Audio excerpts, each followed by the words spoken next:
어느 날 돼지 10마리가 소풍을 가게 됐습니다. 한참을 가다가 개울을 건넌 후에 제대로 건넜는지 숫자를 확인하려고 세어보았습니다. 그런데 웬일인지 9마리밖에 없었습니다. 이상하다. 분명히 10마리였는데 왜 9밖에 없지? 그 말을 듣고 다른 돼지가 말했습니다. 네가 잘못 세었나 보지. 내가 세어볼게. 하나, 둘, 셋, 넷, 다섯, 아홉. 정말이네. 한 마리가 어디 갔지? 그래서 돼지들은 걱정하면서 사라진 한 마리를 찾기 시작했습니다. 아무리 찾아도 나오지를 않았습니다. 시간은 흐르고 지치고 피곤해진 돼지들이 낙심하고 있는데 지나가던 개가 그것을 보고 질문을 했습니다. 너희들 뭐하고 있니? 우리 중에 한 마리가 없어졌어. 9마리뿐이야. 개는 가만히 쳐다보더니 무슨 소리야? 10마리 다 있는데 1마리, 2마리, 3마리, 9, 10마리 다 있잖아. 정말 그러네? 왜 이렇게 된 거지? 개는 말해 주었습니다. 이 녀석들아, 자기를 빼고 세웠잖아. 여러분, 이 얘기는 숫자를 잘못 세는 어리석음을 말하려는 것이 아닙니다. 다른 사람을 세거나 평가하는 일에는 능한데 자기 자신을 보지 못하는 어리석음을 꼬집는 말입니다. 여러분, 세상에서 가장 사람들이 즐거워하는 게임이 뭔지 아시나요? 심리학자 에릭 버는 이렇게 말했습니다. 그 게임은 다른 사람을 뒤에서 비방하고 험담하는 일이다. 왜 그럴까요? 인간이 죄인이기 때문에 그렇습니다. 그래서 유명한 정치 철학자 토마스 홉스는 리바이어던이라고 하는 책에서 이렇게 말을 했지요. 다른 사람을 판단하고 흉보는 것은 다른 사람들의 불완전함을 말함으로써 자기를 유리하게 만들려는 시도이며 우리의 죄성과 자존심을 동시에 만족시키는 아주 편리한 장치이다. 그러니까 자기를 보지 못하고 다른 사람을 비난하는 것 아주 위험한 일이다. 그런 말이죠. 오늘 본문은 내 눈에서 들보를 빼라는 것인데 여러분, 이 구절은 아주 오해가 많은 구절입니다. 3가지 오해가 있는데요. 첫째 오해가 뭐냐 하면은 예수 믿는 사람들은 어떤 경우에도 남을 판단하면 안 된다. 그런 뜻으로 해석을 하는 겁니다. 예를 들면 러시아의 유명한 소설가 톨스토이는 이 본문을 읽으면서 이렇게 말을 했습니다. 그리스도는 법정이라는 인간의 재판제도 모두를 금지하셨다. 그 재판제도를 부정하는 사람이 되어버렸습니다. 그런데 이건 잘못이죠. 왜냐하면 재판이 없다면 세상의 복잡한 일을 어떻게 처리하겠어요? 재판이란 하나님이 사용하시는 문제를 해결하는 중요한 수단인 겁니다. 두 번째 오해는 뭐냐 하면 다른 사람들이 무슨 말을 하든지 너는 거기 신경 쓰지 말고 네 할 일이나 잘해라. 그렇게 해석하는 입장도 있는데 이것도 틀린 해석입니다. 마지막 3번째는 상대방이 아무리 못된 짓을 하고 나쁜 말을 해도 무조건 넓은 사랑으로 이해하고 포용해 주라. 이렇게 해석하는데 이것도 잘못입니다. 왜냐하면 하나님은 우리 인간에게 이 성을 주셨어요. 판단할 수 있는 능력을 주셨다는 거예요. 그것을 잘 사용해야만 이 세상을 제대로 살아갈 수 있는 거죠. 그런데 판단 자체를 정죄한다면 안 되는 거죠.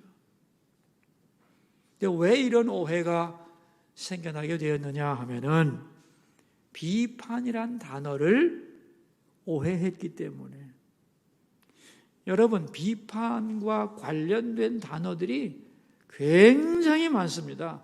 일일이 다 헤아릴 수 없을 만큼. 제가 아주 간단하게 몇 가지만 설명을 해드리겠습니다. 먼저는 법적인 비판이 있습니다. 법적 비판. 그러니까 법적으로, 일시적으로 비판하는 것, 이 법적 비판을 재판이라고 부르는 겁니다. 그런데 이 재판이 다시는 뒤집어지지 않고 효력이 영원히 지속되는 것을 심판이라고 부릅니다. 그러니까 최후의 심판, 이런 식으로 이 심판이라는 말은 재판의 개념을 넘어서 종교적인 용어로 사용되기도 하는 거죠. 이건 법적인 비판 개념에 속하는 거죠. 두 번째는 이 철학적 비판이라고 하는 게 있는데, 예를 들면 칸트가 순수이성 비판 이런 책을 썼거든요. 여기서 말하는 비판이란 오류를 제거한다는 뜻입니다. 마치 뭐와 같으냐면 거울이 있는데 말이죠. 이 거울에 먼지가 쌓이고 거울에 흠집이 생기면 그걸 보고 깨끗한 이미지를 볼 수가 없잖아요. 그죠? 제대로 된 모습을 보려면 거울을 잘 닦고 표면을 고르게 만들어야 한단 말이죠. 그러니까 오해와 편견과 오류를 제거하고 방해 요소들을 제거함으로써 사물의 본질을 파악하게 해주는 것, 이것이 철학적 비판인데 전문 용어로는 비평이라고 말하는 겁니다. 이 비평이라는 건 아주 유용한 거예요. 많은 분들은 공부의 목적이 뭐냐 할 때 지식을 축적하는 것이라고 하는데 아닙니다. 지식의 축적이라고 하는 것은 공부의 부산물이지 근본 목표가 아니에요. 공부의 진정한 목적은 건전한 비판 능력을 함양하는 겁니다.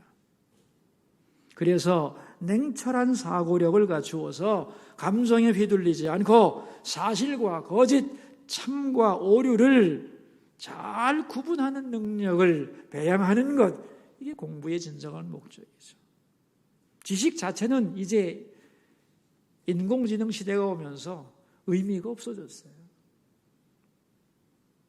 어느 것이 올바른 것인가, 그리고 어떻게 그것을 내가 정확하게 사용하느냐 하는 분별력을 기르는 것이 공부의 참된 목적이 된다, 그런 얘기입니다. 세 번째는 사실에 대한 비판이 있는데요. 우리가 사람들을 만나고 어떤 사람과 관계를 맺으려면 부득이 그 사람에 대한 판단을 해야 되잖아요. 그 사람이 어떤 사람인지, 믿어도 되는지, 결혼해도 되는지, 이렇게 어떤 사람에 대하여 전체적으로 비판하는 것을 가리켜 판단이라고 말하는 겁니다.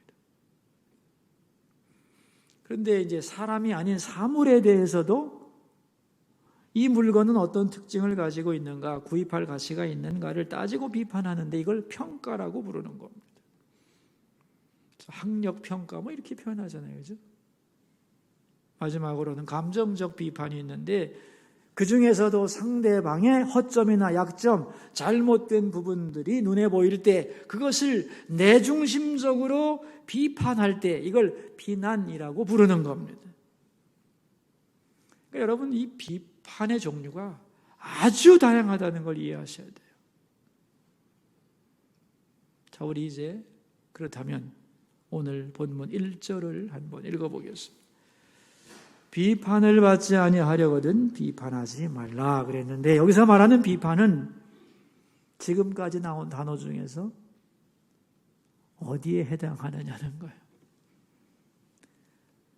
비난 또는 심판에 해당되는 말입니다.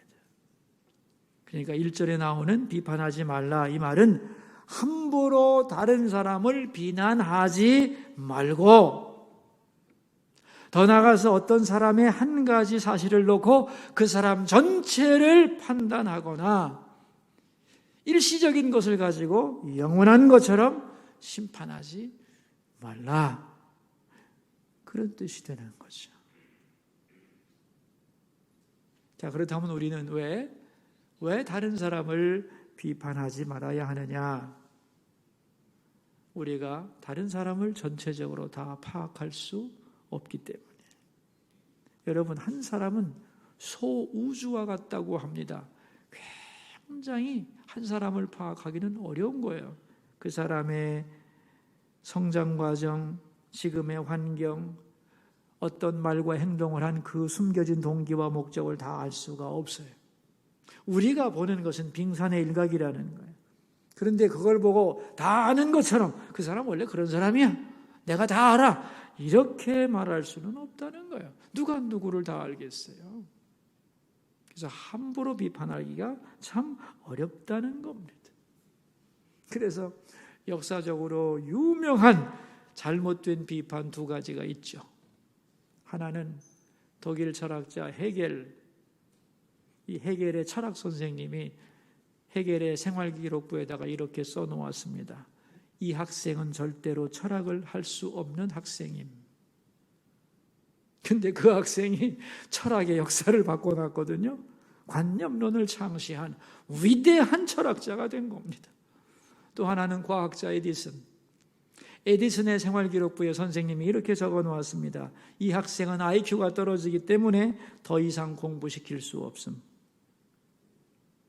그러나 에디슨은 최고의 발명가로서 인류 역사의 가장 위대한 공헌을 한 사람이 되었던 거예요. 저는 과거에 우리 교우님들을 신방하면서 참 많은 은혜를 받았습니다. 이 가정은 내가 들은 바에 의하면, 내가 파악하는 바에 의하면 이런 가정이고 지금 이런 문제가 있어요. 그래서 이 가정을 위해서는 이런 말씀을 준비하면 될 것 같아서 기도하고 잘 준비해서 다음 날 그 집을 신방을 하러 갑니다. 방문을, 집문을 딱 열고 들어가면 그때 하나님이 그 가정에 대한 마음을 알게 해줍니다. 그래서 제가 당황한 적이 얼마나 많은지 모릅니다. 저는 그때 배웠죠. 하나님이 성도들의 가정을 신방하는 걸 참 기뻐하시는구나. 현장에서 주는 은혜가 참 놀랍구나. 그런데 이제 그 하나님의 마음을 알게 되면서 하나님이 그 가정을 얼마나 사랑하고 계시고 그 가정의 어려운 일에 대하여 얼마나 힘들어하시고 그리고 오래오래 기다려주시는가를 깨달으면서 우리가 생각하는 것과 하나님의 생각은 참 많이 다르다. 그런 생각을 아주 많이 했어요. 그리고 예배 드릴 때 얼마나 제가 당혹스러웠는지 몰라요. 준비해간 것과 다르잖아. 그러니까 그 시간에 본문을 바꿔야 될 거 아니에요. 찬송도 바꾸고 입으로는 얘기하는데 속으로는 그걸 바꿔야 되는 거예요. 그때 나는 식은땀 누가 알겠어요. 그러나 저는 그때 참 많이 배웠습니다. 하나님의 마음은 우리보다 훨씬 깊고 정확하고 사랑이 많다는 것을. 그러므로 우리는 함부로 말하기가 참 어렵다는 거예요. 다른 사람을 비판하지 말아야 할 더 중요한 이유가 있어요. 2절 말씀인데 같이 봅시다. 너희가 비판하는 그 비판으로 너희가 비판을 받을 것이요 너희가 헤아리는 그 헤아림으로 너희가 헤아림을 받을 것이니라. 그랬어요. 우리가 비판할 때 그 비판을 하기 위해서는 뭔가 기준이 필요한 거예요. 그 기준을 가지고 비판했는데 우리도 그 기준으로 비판을 받는다는 것을 잊어버리면 안 된다는 거예요. 여러분 신문에서 자주 보시죠. 성역 없이 수사하라 그렇게 말해놓고 수사를 하다가 칼끝이 자기를 향하면 정치 탄압이다, 표적 수사다 말을 확 바꿔버립니다. 내로남불이라는 거 아니요. 내가 하면 로맨스고 남이 하면 불륜이라고. 왜 이렇게 말이 바뀌느냐? 이중잣대 때문입니다. 이중잣대. 내가 남을 판단할 때 하는 기준과 내가 나를 평가할 때 기준이 다르다는 거예요. 그러나 다르지 않다고 성경은 말씀합니다. 여러분, 우리가 언젠가 하나님의 심판대 앞에 서게 될 건데 그때에 가장 많은 사람들이 하고자 하는 말이 뭔지 아세요? 나는 몰랐습니다, 정말로. 이 얘기를 하고 싶은 거예요. 근데 성립이 안 됩니다. 왜냐하면 몰랐던 게 아니거든요. 세상에 살 때 다른 사람을 판단하고 비난하면서 했던 그 가치 기준을 가지고 보면 자기가 죄인이라는 것을 인정하지 않을 사람이 없다는 거예요. 여러분, 다른 사람 얘기하는 걸 뒤에서 들어보세요. 저 사람 참 어리숙한 사람인 줄 알았는데 다른 사람 비판하는 걸 보면 너무너무 예리합니다. 이게 뭐예요? 모르지 않았다는 거예요. 다 알고 있다는 겁니다. 이런 사람들이 하는 말이 있습니다, 여러분. 말세야, 말세. 응? 근데 자기 죄 때문에 말세라고 말하는 사람은 없어요. 다 저 인간 때문에 말세라고 그러지.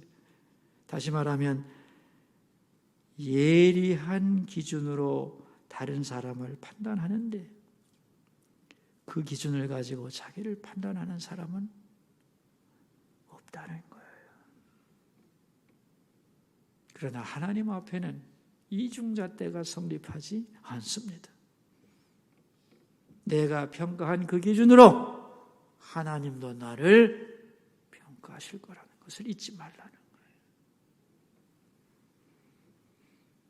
저는 성경을 읽으면서 참 오랫동안 질문했던 게 있습니다. 이게 뭐냐 하면은 왜 유대 종교 지도자들은 그렇게 악했는가 하는 거예요.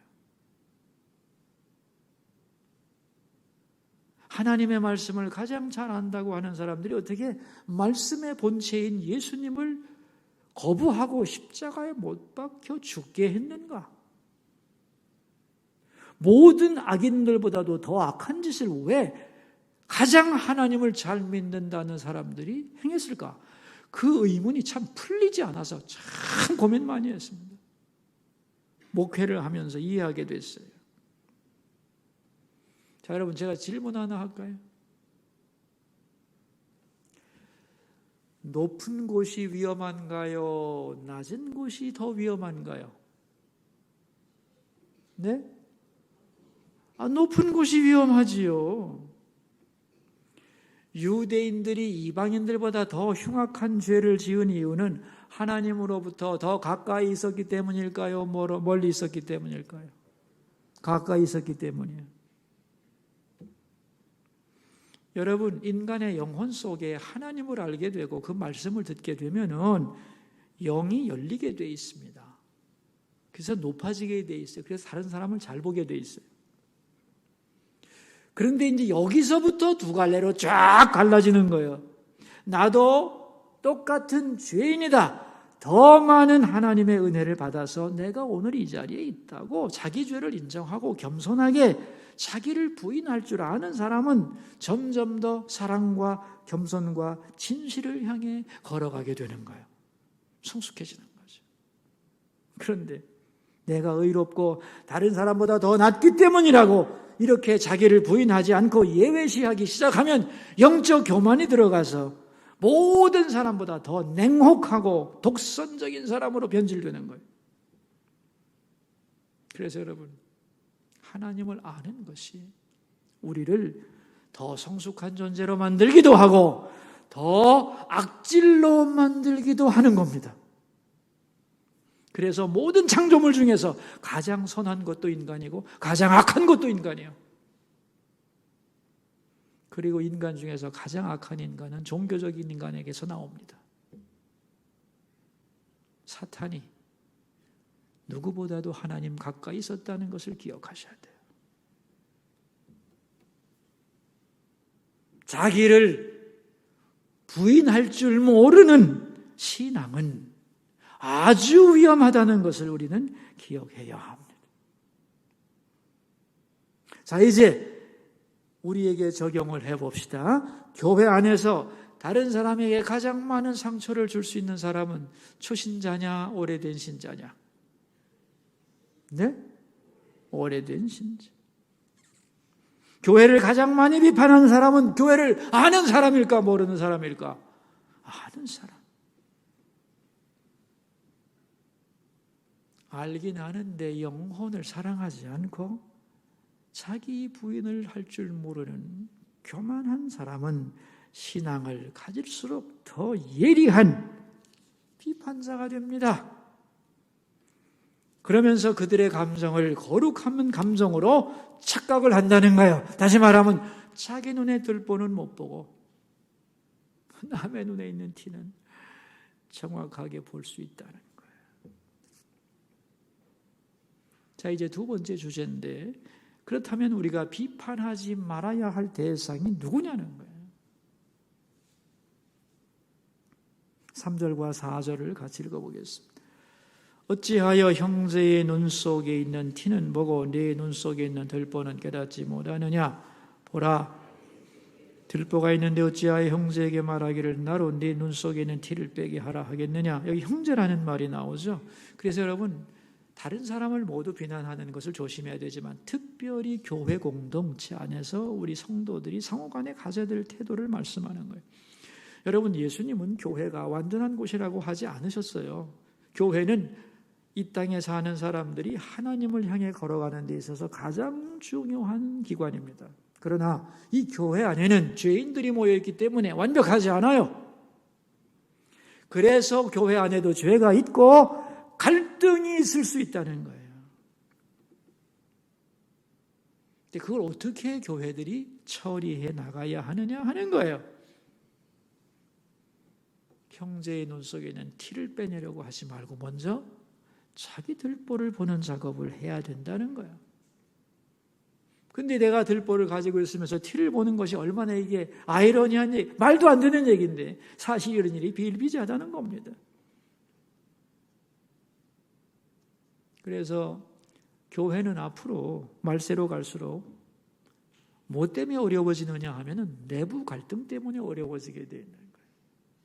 바깥에서 공격하고 압박하고 핍박하는 거는 힘들지만 사실은 견딜 수 있는 거예요. 그리고 오히려 그것에 대하여 우리가 마음을 모아 더 강해질 수도 있는 겁니다. 문제는 내부 분열이에요.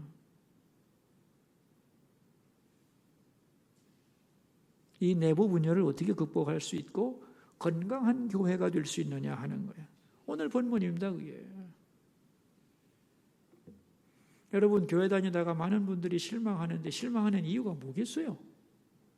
예수님 때문에 실망하는 거 없어요.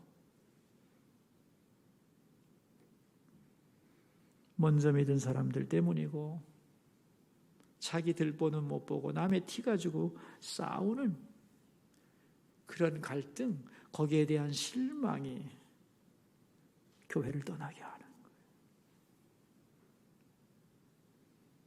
자, 그렇다면 우리는 다른 사람의 눈에 있는 티를 어떻게 할 것인가 하는 거예요. 5절 말씀을 읽읍시다. 외식하는 자여 먼저 내 눈 속에서 들보를 빼어라. 그 후에야 밝히 보고 형제의 눈 속에서 티를 빼리라. 다른 사람의 눈에 있는 티 흠잡고 빼려고 하기 전에 뭘 하라? 자기 눈에 있는 들보를 빼내려고 노력해야 된다는 거예요. 여러분, 유명한 얘기가 있습니다. 인도의 간디라고 하는 분이 있죠. 그 간디에게 어느 날 어떤 어머니가 자기 아들을 데리고 와서 무릎을 딱 꿇고 선생님, 제 아들을 도와주세요.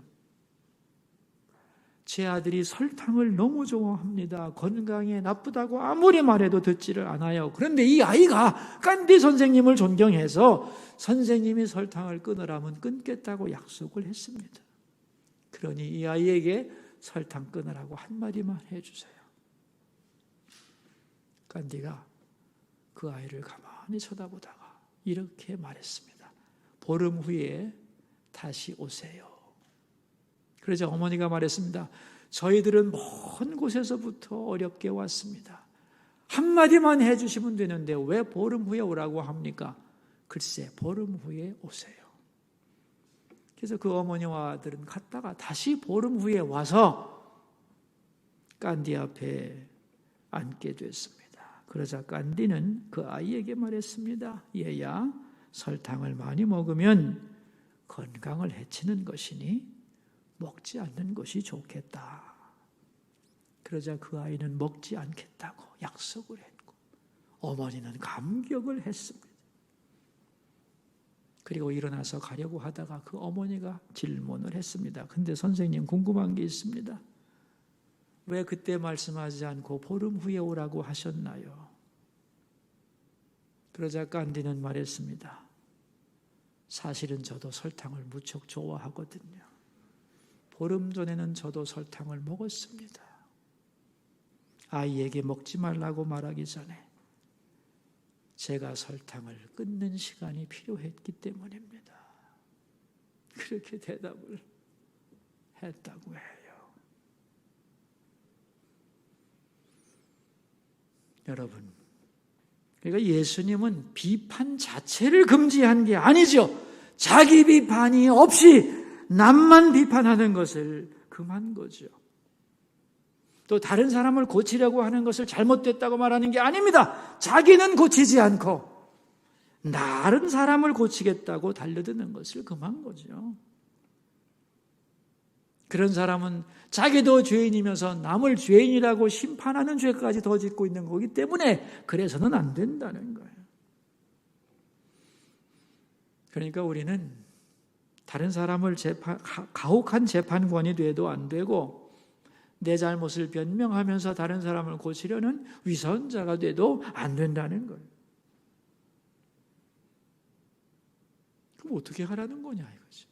먼저 내가 다 다른 사람의 것을 아는 것처럼 하나님처럼 생각하지 말고 내가 하나님 앞에 심판받아야 할 존재임을 기억하고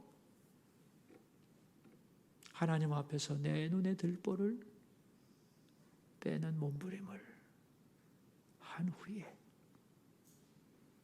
그 후에 깨끗해진 눈으로 형제의 티를 말해줘야 한다는 거예요. 그럴 때 우리는 독사처럼 공격하지 않고 이해하는 마음으로 사랑하는 마음으로 티에 대하여 말할 수 있고 그럴 때 그 말을 듣는 사람도 그 말을 수용할 수 있게 되는 것입니다. 교회 공동체 안에서 다른 사람이 잘 보이지만 먼저 하나님 앞에서 나를 보고 그 후에 다른 사람을 훈계하고 고치고 지적하고 그럴 때 건강한 공동체가 될 수 있다. 이 은혜가 우리가 속한 모든 곳에서 풍성해지기를 주의 이름으로 축원합니다. 기도하겠습니다. 우리 두 가지 기도 제목 가지고 기도하며 나갑시다. 다른 사람을 비판하기 전에 내 눈에 들보를 보게 하소서. 자기 들보 빼내지 않고 다른 사람 티를 빼내겠다고 달려드는 외식하는 자가 되지 않게 주님 우리를 도와주소서. 기도합시다. 하나님 아버지, 오늘 내 눈에서 티를 빼라, 들보를 빼라는 말씀을 나누었습니다.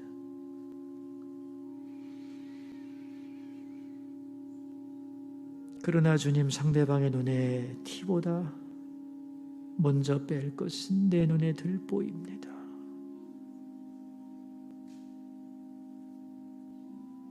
자기 들보는 내버려둔 채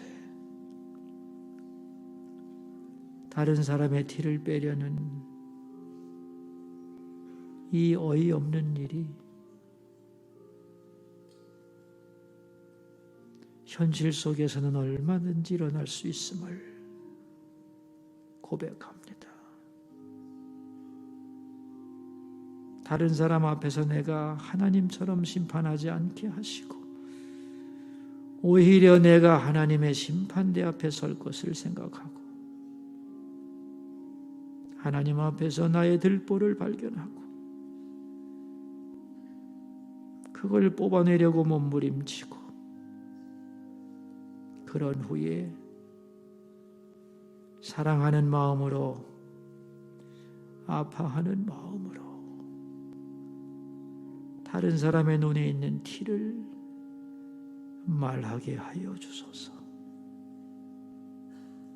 두 번째 기도 제목입니다.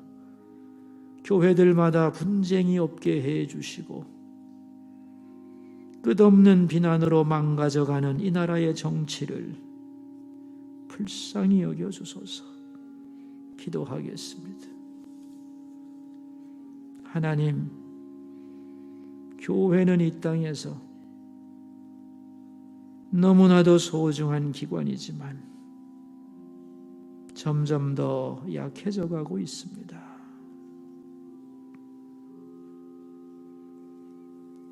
교회마다 분쟁이 없도록 하나 되게 해주시고 서로를 비난하며 타협점을 찾아가지 못하는 이 나라의 정치도 불쌍히 여겨 주옵소서. 하나님, 우리는 얼마나 다른 사람을 가혹하게 평가하는지 모릅니다. 다 알지도 못하면서 그를 비판하는 그 기준으로 내가 비판을 받는다는 것도 잊어버린 채 서슴없이 독사처럼 다른 사람들을 물어버립니다. 그 상처가 얼마나 많은지 모릅니다. 용서해 주옵소서. 먼저 내가 하나님의 심판대 앞에 서 있다는 것을 알게 하시고 나 자신을 보는 눈을 열어주옵소서.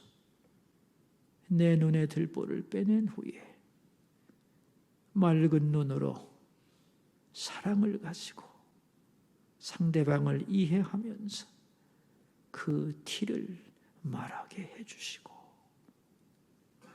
그래서 더 나은 공동체가 되어갈 수 있도록 주님 역사하여 주옵소서. 존귀하신 예수님 이름으로 기도하옵나이다.